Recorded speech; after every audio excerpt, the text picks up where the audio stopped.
Bonjour à tous et bienvenue dans ce nouvel épisode du podcast NBA de The Free Agent spécial Playoff. Les matchs 2 se sont terminés hier soir avec trois rencontres qu'on détaillera un petit peu plus tard dans cet épisode. Et donc aujourd'hui, on va faire un petit récapitulatif de ces matchs 2 et une petite preview des matchs de ce soir. Et pour ça, eh bien, j'ai comme à chaque fois mon fidèle compagnon pour la NBA, Maxime. Salut Maxime. Salut Charles, salut tout le monde.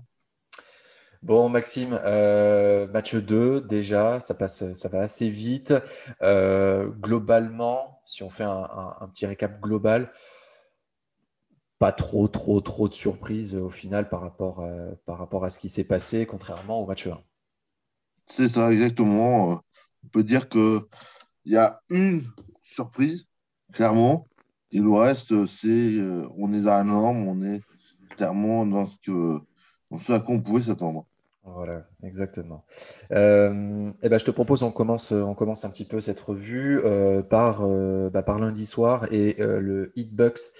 Bon, il n'y a pas eu débat là pour le coup. Autant le match 1 était serré, autant le match 2, les Bucks ont marché littéralement sur le Heat.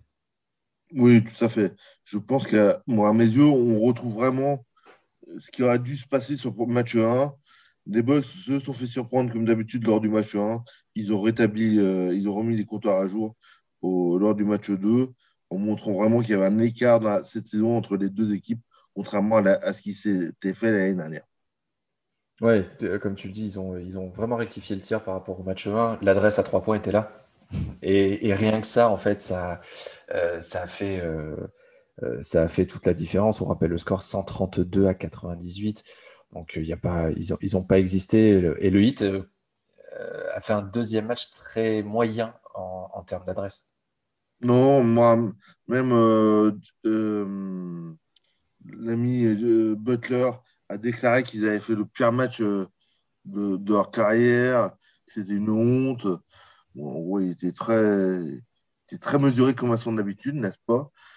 Et donc, on peut vraiment dire que lui, je pense, a vraiment été mis sous les ténors par les Bucks plus que l'inverse. Est-ce que pour toi, du coup, là, la série, clairement, elle serait déjà pliée à 2-0? Ouais, elle est pliée dans le sens que ils vont peut-être en prendre un à Miami ou deux, on va dire, mais clairement, au final, ça va se finir. Les Bucks vont gagner la série sans trop de difficultés.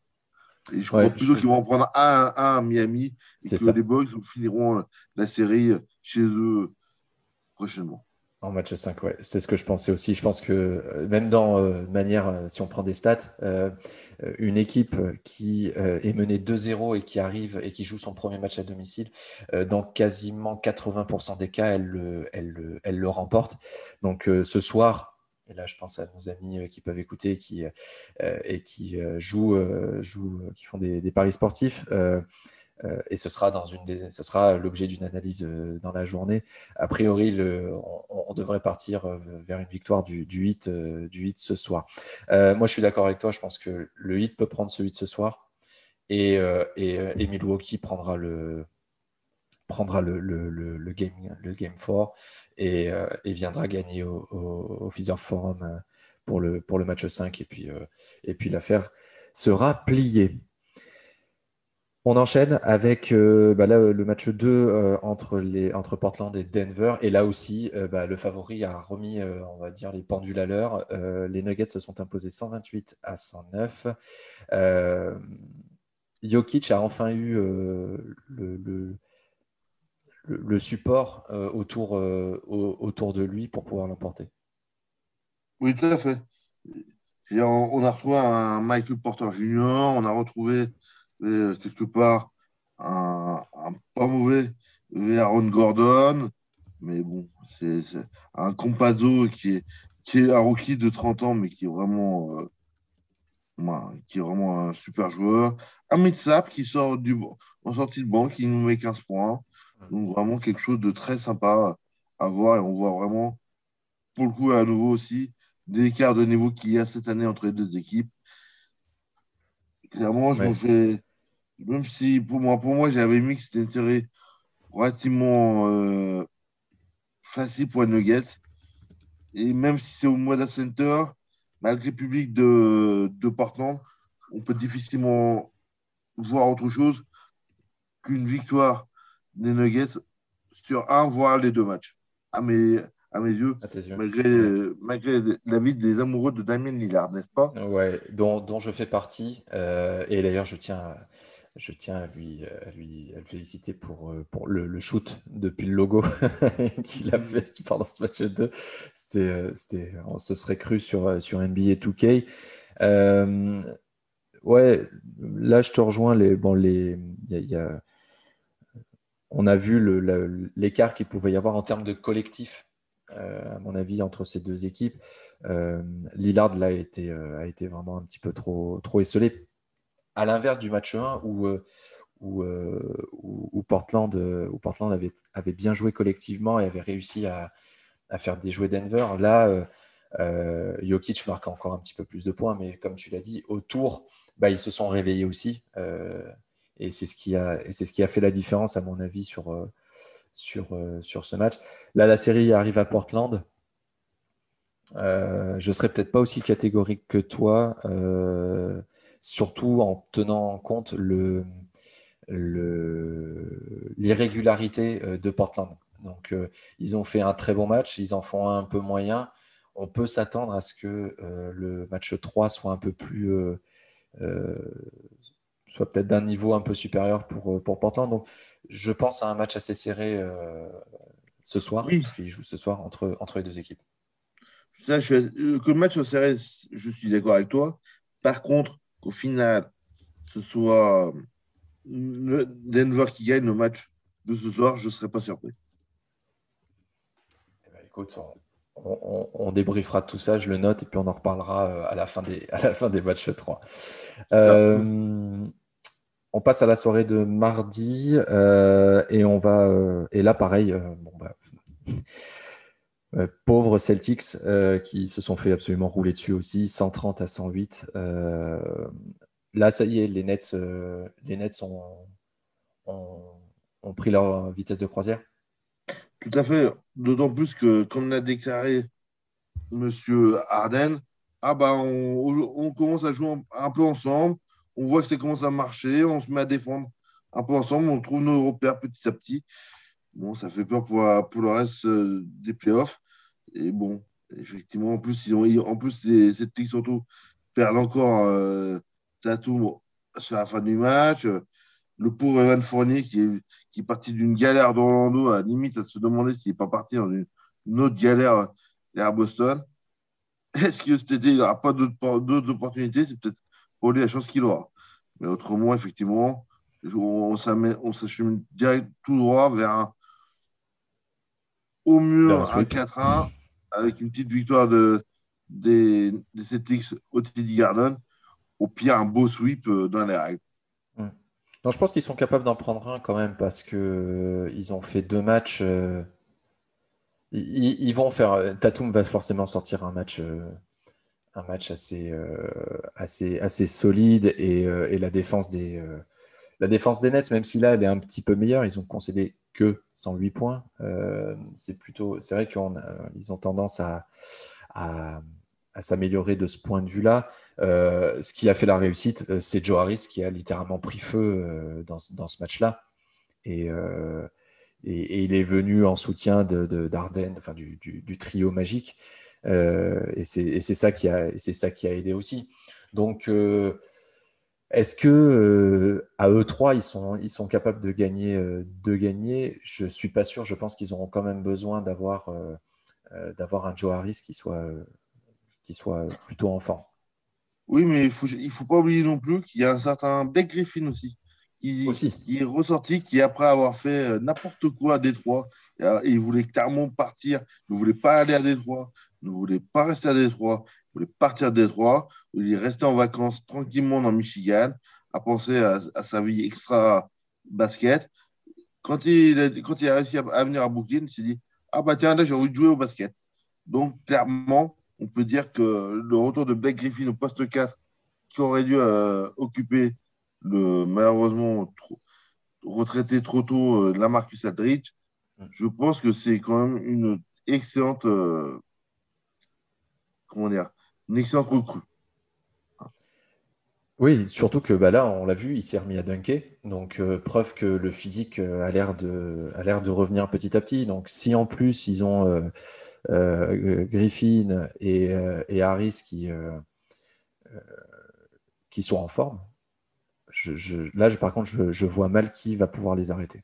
Très clairement. Autant juste tous les trois, le collectif de Philadelphie pourrait les embêter. Là, je, Là, pour moi, là, ils vont être injouables. là, ça commence à Pour moi, devenir injouable. pour Ouais. moi, s'il n'y a Là, pas de ça commence à blessés, devenir injouable. si ça tient, s'ils continuent, en plus, ils ont eu exactement le premier tour qu'il leur fallait face à des Celtics malades. Clairement, ça fait peur. Ouais. Ça fait très, Non, très peur. Je crois ça fait que très peur. moi de mémoire, donc, qui n'est pas si vieille que ça non plus, mais dans ma mémoire, je n'ai pas souvenir d'une telle armada. La seule équipe qui me fait penser à ça, c'est les Lakers avec l'arrivée de Karl Malone et Gary Payton avec le Shaq et Bryant face la défaite face aux Pistons. Ce Pistons, ouais. Euh, 2004. moi, c'est la seule équipe qui, pour moi, était à peu près à ce niveau-là. Oui. Ouais. À voir après, bien entendu. On n'est que sur le premier tour et puis c'était Boston. Donc, Hum. c'était pas non plus l'adversaire le plus compliqué. Mais voilà, les Nets commencent à devenir impressionnants. Ils sont en train de monter en puissance. Et on verra sur les matchs 3 et 4 qui auront lieu du coup ce week-end. Bon, le champion a réagi. Les Lakers se sont repris. Victoire 109-102. Ils reprennent du coup l'avantage du terrain sur les Suns. Euh, c'est ce qu'on avait dit sur le premier match. On n'était pas forcément très très inquiet pour les Lakers. Maintenant, je commence peut-être à être un peu inquiet pour les Suns. Je ne sais pas ce que tu en penses, mais Ben, pour moi, il y a une grosse incertitude. Et clairement, sur ce match 2, c'est ce qui s'est fait sentir, à savoir la blessure et son niveau de gravité de Chris Paul, de Chris malheureusement. Paul. Ouais. Malheureusement, Du maudit des playoffs, c'est ça. qui, on a bien vu, s'est tenu épaule, avait vraiment du mal pendant le match. Bon, en tout cas, il y a quelque chose de cervical à l'épaule qui fait que clairement, il n'était pas dans son assiette. Et Monty Williams l'a déclaré après le match, il fallait vraiment le sortir pour le ménager, quitte à laisser ce match à la maison. Voilà. Oui, parce qu'après, effectivement, les Suns sont largement capables à pleine puissance, ils sont largement capables d'aller en prendre un au Staples Center. Ça, c'est pas une. J'en reste persuadé. Maintenant, sans Chris Paul, il va falloir que tout le monde autour soit vraiment très très bon pour compenser ça. Booker, j'ai aucune hésitation sur le fait qu'il sera au niveau. Maintenant, Un problème, c'est le banc, hein, comme ça, d'habitude. voilà, ça va vraiment changer, ça change vraiment la physionomie de cette série. Euh, Puis et en autant, plus, il joue que sur 7 8 joueurs. c'est ça. Voilà. Ils n'ont pas eu encore l'occasion d'ouvrir le banc comme les Nets ont pu le faire, comme les Bucks ont pu le faire, ou comme les Sixers cette nuit. Donc le physique va se poser aussi comme question, à mon avis, assez rapidement. Euh, Bon, ça relance un peu l'intérêt Enfin, l'intérêt. Il y en avait de l'intérêt, mais là, ça augmente encore plus l'intérêt de cette série. Euh, et là, les deux matchs qui vont venir au Staples Center seront décisifs parce que si les Lakers prennent les deux, ça sent quand même très bon pour les Lakers. Surtout que ça y est, Drummond, Davis et LeBron on sent que la mayonnaise commence à prendre. Donc, pourquoi pas une série qui, au final, sera peut-être plus courte que ce qu'on pensait. Bah, tout va dépendre clairement de l'état de forme de Chris Paul et de sa blessure. C'est lui qui a la clé de la série. S'il est à un niveau au moins à 80 voire 90%, les Suns peuvent accrocher un ou deux matchs de plus facilement, si ce n'est gagner la série. Mais comme on l'avait dit précédemment dans les previews, si Chris Paul est à son niveau, la série peut aller facilement en 7 matchs. Et c'est vrai que ça ferait rêver tout le monde. Un premier tour, Lakers Suns en 7, c'est vrai que ça fait saliver d'avance. C'est ça, exactement. Et puis voir ça à Phoenix dans une salle chauffée à blanc, je pense que on en reparlera comme le Garden hier soir, mais c'est vraiment, une chose absolument incroyable. On poursuit et puis bah là on a là encore, comme je l'ai dit pour le match 1, pour moi ça reste une demi-surprise. Les Clippers qui s'inclinent à nouveau face aux Mavericks, 127-121. Dallas qui prend du coup les 2 matchs à l'extérieur. Déclaration de Tyronn Lue qui pour moi est complètement à côté de la plaque en disant que c'était plus facile pour Dallas de gagner ces 2 premiers matchs parce que pas de public et donc pas de pression pour rentrer les tirs. Ça, c'est tout. C'est du foutage de gueule là. Ah oui, tout à fait. Et pour moi, de toute façon, c'est cacher ses propres responsabilités dans cette défaite. Parce qu'il y a, enfin, je veux dire, quand on a un défenseur comme Nicolas Batum qui est capable de défendre sur un certain Nikola Jokic, Luka Doncic, c'est un certain Luka Doncic, c'est vraiment, comment je pourrais dire, c'est une honte de ne pas le faire défendre en un contre un sur Doncic. Là, il y a quelque chose qui me dépasse. Je ne comprends pas. En plus, on voit Paul George qui est tranquillement à 222. On se demande s'il n'est pas un touriste. Alors, certes, il met 28 points, mais bon, il prend 12 rebonds. Et clairement, il n'est pas à un niveau de All-Star dans l'impact dans le jeu, vraiment sur le terrain, sur ce qu'il est capable de faire. Bah, clairement, il est le lieutenant de Leonard. Il ne se met pas au niveau de Kawhi Leonard. Donc, pour moi, Et c'est là où il y a un souci. C'est qu'on a d'un côté une équipe qui joue en équipe, c'est qu'elle doit le dire, avec quand même 3 joueurs à plus de 20 points. Donc Tim Hardaway Jr. qui fait un super match, Porzingis qui réalise un 3 sur 4 à 3 points, et puis Doncic, on ouais, va arrêter le Doncic, superlatif parce qu'à 21 ans, faire oh, ce qu'il fait, c'est ça. c'est pareil. Je crois que j'ai vraiment eu un joueur aussi fort à cet âge-là depuis Kobe ou LeBron. Ouais. Et en plus, quand on voit le banc, c'est seulement 24 points, l'apport du banc des Mavericks. Euh, mais quand on regarde le score, la carte de score des Clippers, et ben, mis à part Kawhi et Paul George, qui sont à 41, respectivement à 41 et 28 points, et ben, Maurice Senior, 9, Zubac, 2 points, et Beverley, 3 points. Enfin, Je peux rien faire avec alors ça. après le banc, voilà, Nicolas Batum, 9 points, Ibaka 2, Rondo 4, Jackson 15 et Man 8. Mais le 5, on a l'impression qu'en fait, ils jouent qu'à 2, Oui, les mais Clippers, avec juste Kawhi et Paul George. Enfin, c'est- c'est- c'est pas viable à long terme. bah, Tu peux pas prétendre à aller en finale enfin, pas de tanker à la fin de la saison en se disant, ah non, faut pas qu'on soit dans la même partie de tableau que les Lakers parce que sinon ça va être injouable, de se retrouver contre Dallas et de réaliser ces 2 premiers matchs qui sont juste infâmes. Enfin, les Clippers, là, pour le coup, je vois pas comment ils peuvent se sortir de cette série, très clairement. si le problème, c'est que s'ils ne se sortent pas de cette série, l'équipe, elle explose, Ah bah oui, littéralement. alors là, je suis d'accord. Là, il y a Lou, il dégage, Ah bah, Lou dégage et Kawhi Léonard va partir aussi. qui est free agent, à mon avis, il part aussi, hein. Viens au Knicks, Kawhi. Non, non, va On, au Jazz, on- s'il te plaît. on t'attend au Knicks. Il y a le cap space pour en plus. Donc, Non, Dallas là, toutes les cartes en main, ils ont leur destin entre leurs mains. Là, ils ont plus que l'avantage du terrain maintenant. Ils peuvent conclure la série dès ce week-end. Euh,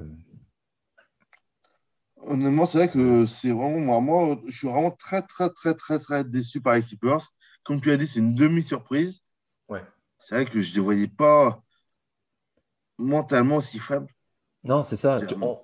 On s'attendait à ce que la série soit serrée parce qu'on sait que c'est deux bonnes équipes. Et voilà. Mais de là à perdre les deux premiers directs à la maison.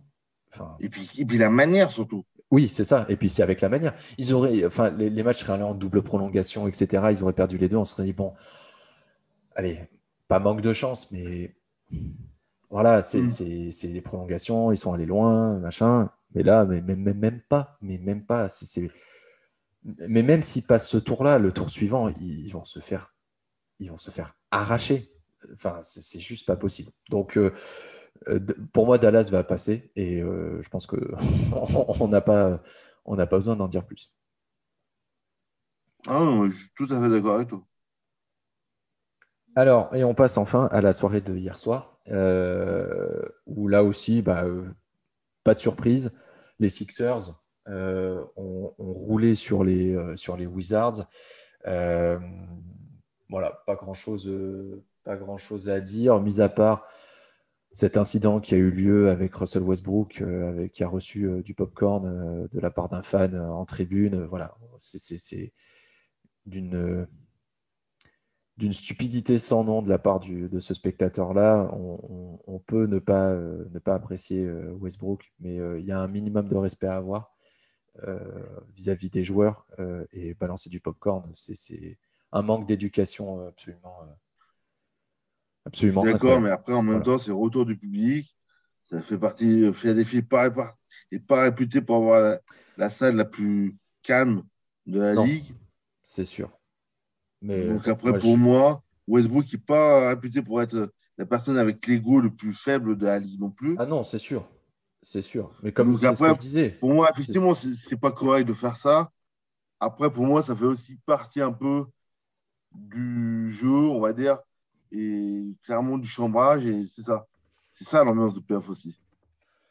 C'est quand on. Bon, ouais.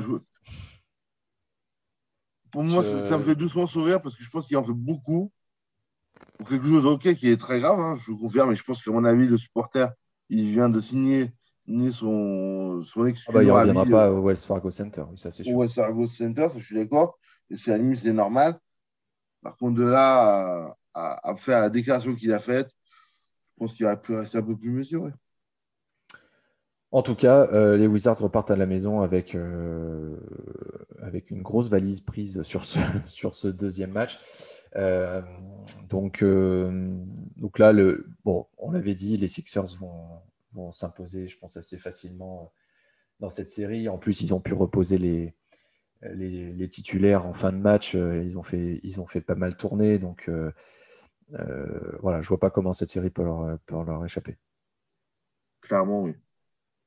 Moi, de toute façon, je vois clairement, j'ai du mal à voir comment les Wizards vont pouvoir échapper à un sweep. Oui, non, non, c'est sûr, c'est sûr. Bon, je te propose d'enchaîner parce qu'effectivement, il n'y a pas grand-chose à dire sur cette série-là. Il y en a un petit peu plus à dire sur le match suivant entre les Hawks et les Knicks.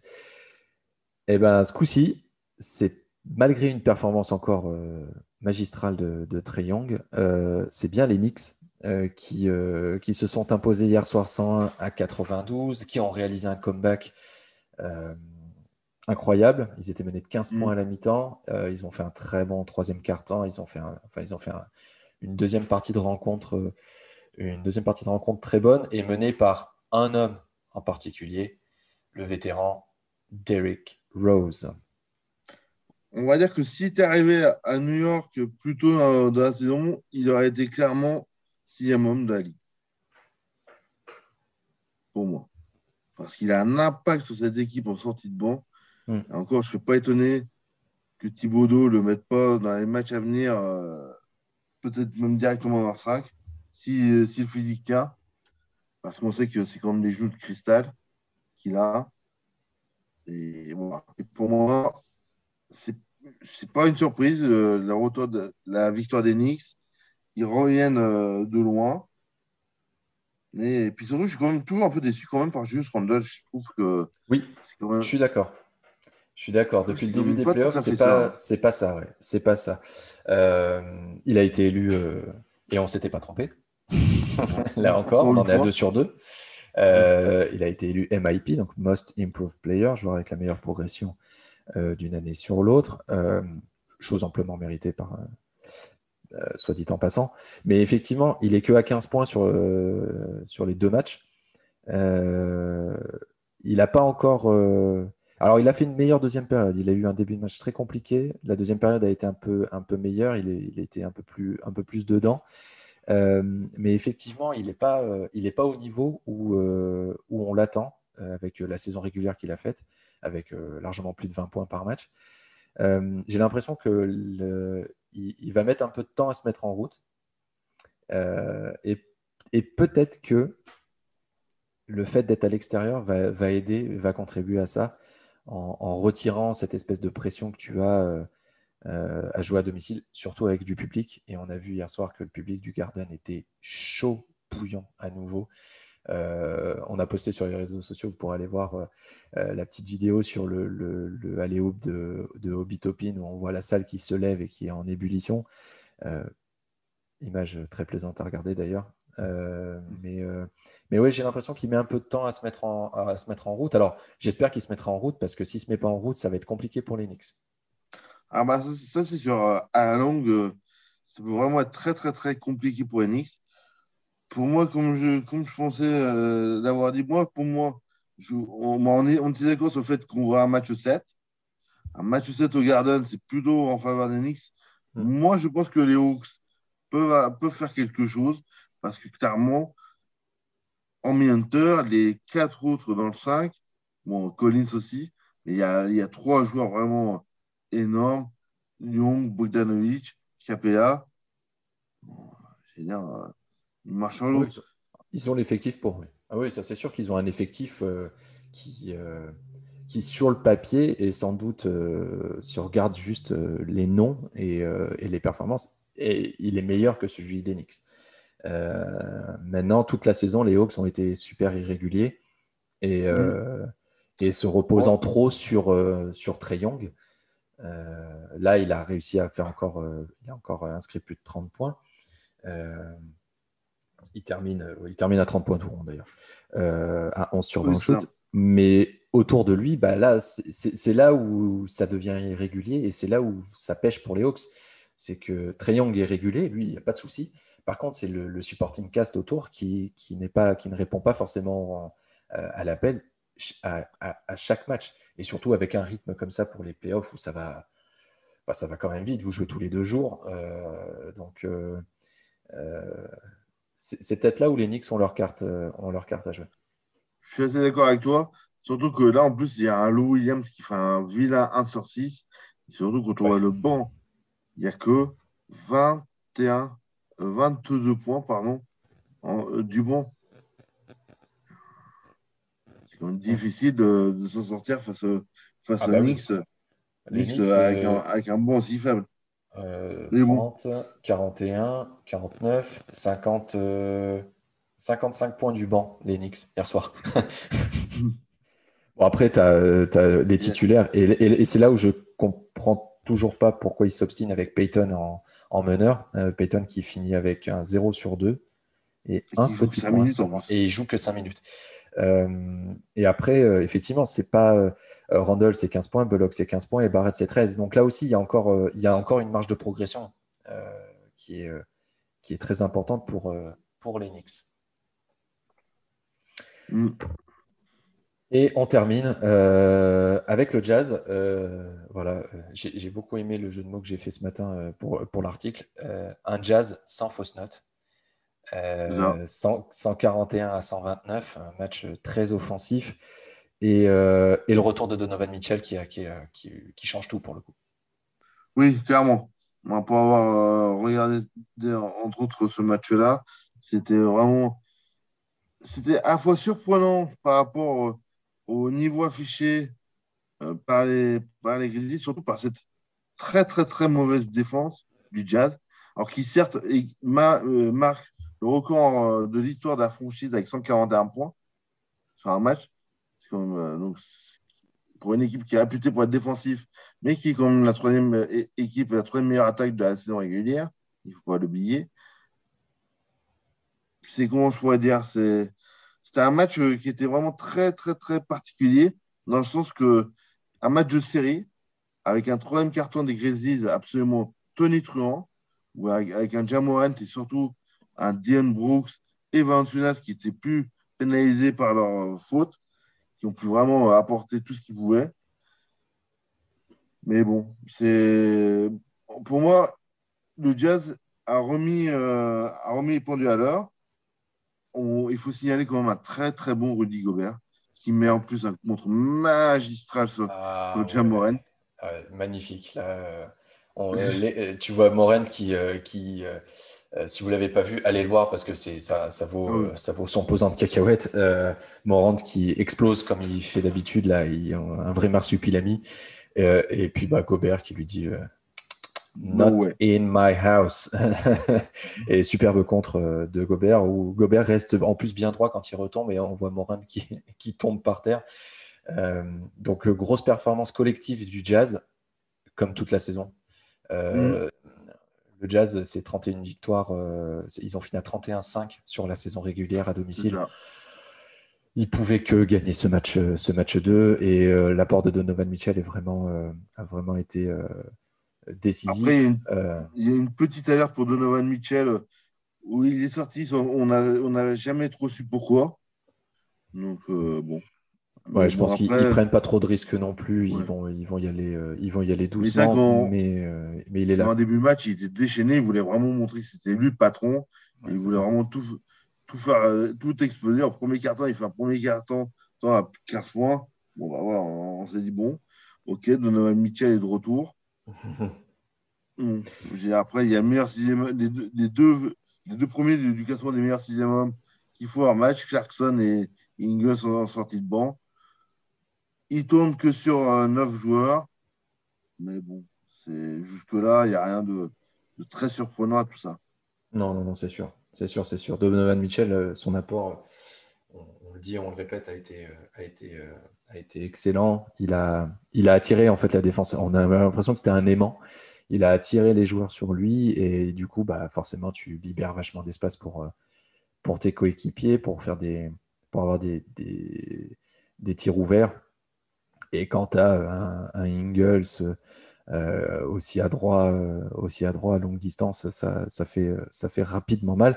Donc, bah voilà, série remise à égalité pour le Jazz. Et à mon avis, je ne sais pas pourquoi, mais je sens bien que là, ils vont dérouler tranquillement et qu'on va avoir. Ça ira jusqu'au match 5. Tout C'est à une fait. certitude. Et- Mais je pense pas que ça aille au-delà, très clairement. voilà. Mais en plus, il ne faut pas oublier c'est qu'hier, la salle était pleine à 90%, je crois, voire Mm. presque 100%. On a retrouvé une ambiance de playoff. Et ça faisait plaisir à voir. L'ambiance du Garden, c'était quelque chose, mais l'ambiance à Utah, je peux vous dire que même si c'est en altitude, il ne faisait pas frisquer dans la salle, hein. Et je pense et c'était vraiment quelque chose de prégnant. Et c'est vrai que, surtout avec le retour, quand les Grizzlies reviennent à un point dans le troisième quart-temps, bon, bah, le public s'est mis en route. Et là, c'était vraiment le sixième homme, on peut vraiment le dire. Eh bien, écoute, on a fait le tour de ces matchs 2. Donc, les matchs 3, si on vous donne un petit programme là rapidement, ça commence dès ce soir avec Bucks Heat, Suns Lakers et Nuggets Trail Blazers. Dans la nuit de vendredi à samedi, on a le match 3 entre les Knicks et les Hawks, les Nets et les Celtics, et les Clippers et les Mavericks. Et samedi, on a un petit peu de match 4 et un petit peu de match 3, ça s'intensifie. On aura les matchs 3 des Sixers et des Wizards, et du Jazz et des Grizzlies. Et voilà. Et en même temps, du coup, samedi, on aura les matchs 4 des Bucks et du Heat et des Nuggets et des Blazers à des heures tout à fait en plus convenables. Oui. Ouais, ça c'est vrai que j'avoue que le week-end la NBA fait les choses bien et on aura tout le loisir d'être présent pour ces matchs-là.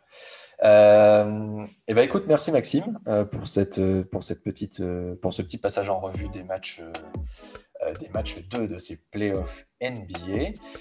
Merci à vous de nous avoir écoutés à nouveau et puis rendez-vous très vite du coup pour un débrief des matchs 3 des playoffs NBA. On vous rappelle, on est présent sur tous les réseaux sociaux. N'hésitez pas à vous abonner à nos différentes pages, à activer les notifications pour ne rien rater des playoffs NBA et aussi des autres sports majeurs US.